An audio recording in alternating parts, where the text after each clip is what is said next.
हो आ गई, हाँ आ गई, अरे भैया आ गई, अरे आ गई, अरे राजा आ गई। वाह, सारे गा मा पा धा नि सा नी धा पा मा गा रे, सारे गा मा पा धा नि सा नी धा पा मा गा रे, सारे गा मा पा धा नि सा नी धा पा मा गा रे, सारे गा मा पा धा नि सा नी धा पा मा गा रे।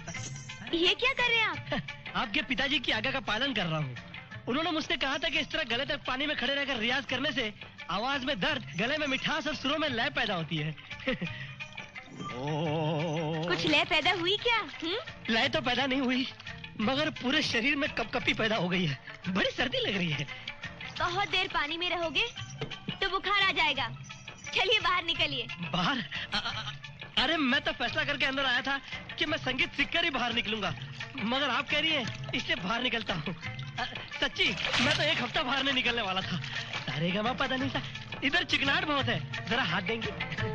ये लीजिए, आइए आइए ना।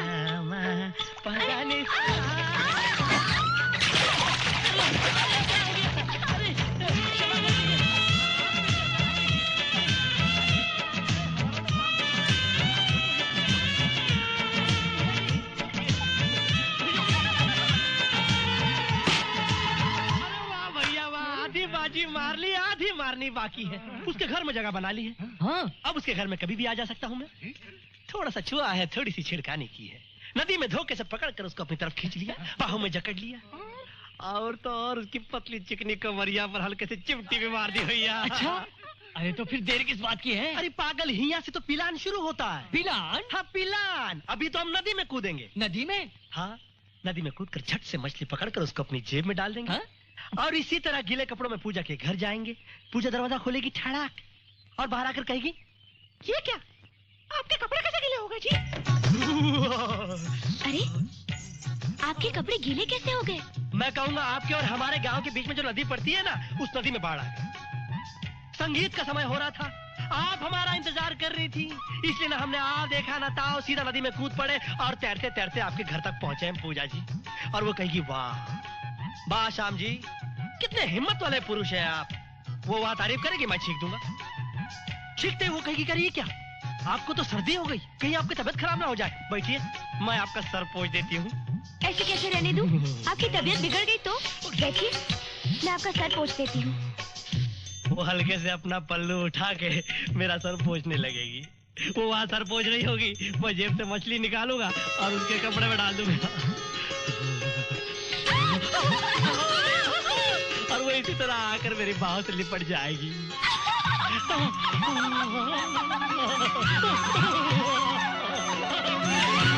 थोड़ी देर बाद मैं उसके नरम नरम गालों को पकड़कर होठों पर नहीं, गालों पर पप्पी दूंगा।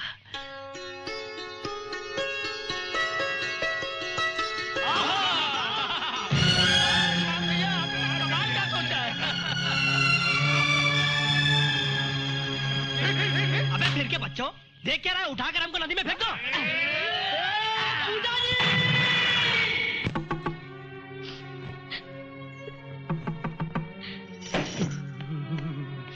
अरे ये क्या, आप तो बिल्कुल भीग गए। वो क्या हो गया पूजा जी, आपके और मेरे गांव के बीच में नदी है ना, अचानक उसमें बाढ़ आ गई। मगर मैंने कहा कि संगीत सीखने का समय हो रहा है, आप मेरी राह देख रही हैं, इसलिए मैं अपनी जान हथेली पर रखकर नदी में कूद गया। उछलती लहरों से लड़ता लड़ाता आपके दरवाजे पर आया हूँ पूजा जी। अरे वाह, आप कितने हिम्मत वाले हैं। अरे ये क्या, ये तो जैसा मैंने सोचा था वैसे ही जवाब देती जा रही है। आप मेरी तबीयत के बारे में चिंता मत कीजिए पूजा जी। मगर मैंने आपकी तबीयत के बारे में अभी तक पूछा ही नहीं, आप मेरे सवाल से पहले ही जवाब दे रहे हैं। अच्छा, ये सब तो गड़बड़ हो रही है। मेरे ख्याल से आपको सर्दी लग गई है। अगर छींकें आने लग गई तो? अरे ये छींक लेने वाली बात तो मैं भूल ही गया था। देखा, मेरे कहते ही आपको छींकें आनी शुरू हो गई। आप छींक लेना भूल गए थे। हाँ, मगर मैं छींक लेना भूल गया था, ये आपको कैसे मालूम पड़ा? मुझे सब मालूम है। अच्छा, पहले आपको छींकें आएंगी। हाँ। उसके बाद मैं आपसे कहूंगी कि आप बीमार हो जाओगे। हाँ। और अपने पल्लू से आपका सर पोंछूंगी। हाँ।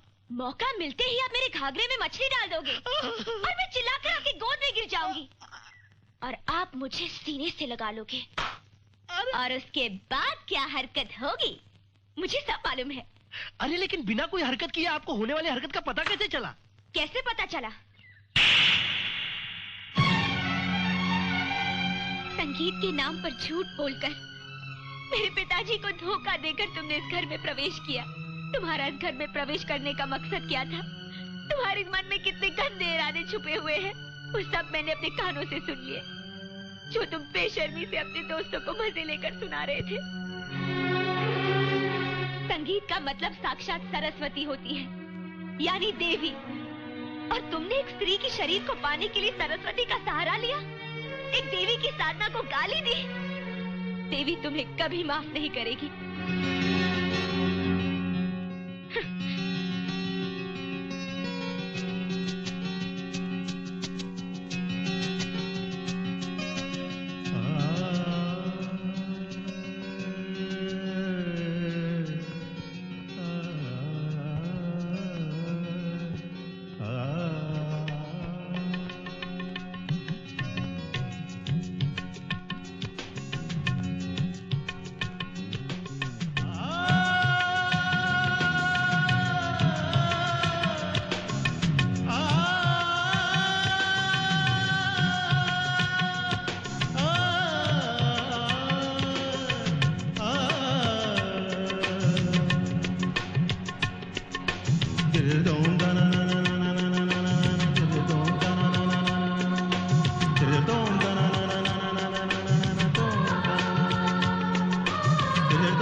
तुमने बहुत कम समय में कठोर साधना की है।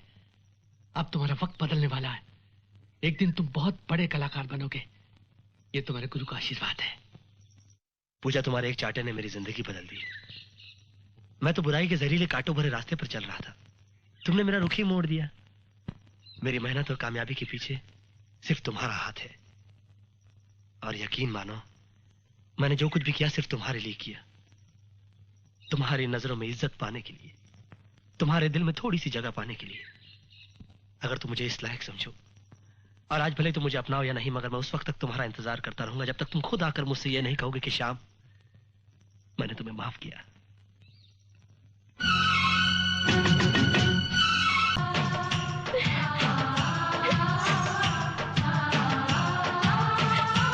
देवी माँ की लीला देखी, उन्होंने खुद तुम्हारे हाथों मेरे गले में मंगलसूत्र डलवा दिया। अब जब माँ ने ही आशीर्वाद दे दिया है तो हम कौन होते हैं? पूजा, आज तेरे कपूत में इतनी हिम्मत आ गई कि मेरे बेटे पे हाथ उठाया उसने? हाँ ठाकुर साहब, माधव जी की बेटी के साथ आपका बेटा इंसानियत से गिरी हुई हरकत कर रहा था, इसीलिए मेरे शाम को उसकी रक्षा के लिए बीच में आना पड़ा। अच्छा, और इनके बेटे और माधव मास्टर की बेटी के बीच किस प्रकार के संबंध है, जरा पूछे इनसे। पूछे ना पिताजी। पूछना किस बात का? गांव की एक मजबूर लड़की की आबरू बचाकर मेरे बेटे ने कोई बुरा काम नहीं किया। ऐसे लड़के को तो गांव से बाहर निकाल देना चाहिए। 10 साल पहले इसने हमसे कर्ज लिया था। आज तक बहाने बना के टालती रही, ना असल चुकाती है ना सूद। क्या ये इसकी गलती नहीं है? मेरे बेटे की गलती पे इसके छोकरे ने उसे मारा। अब इसकी गलती पे अगर मैं इसे मारूं तो कोई गलत बात नहीं है, क्यों?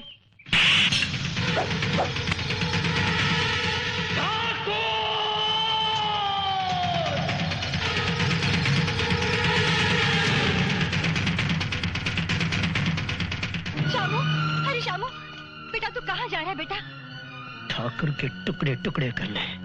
अरे बेटा, तू ऐसा करके गांव वालों के सामने मेरा सर क्यों नीचा करना चाहता है? माँ, परसों पुराना ठाकुर साहब का कर्जा नहीं चुका सकी तो उसने मेरे मुंह पर चाटा मार दिया।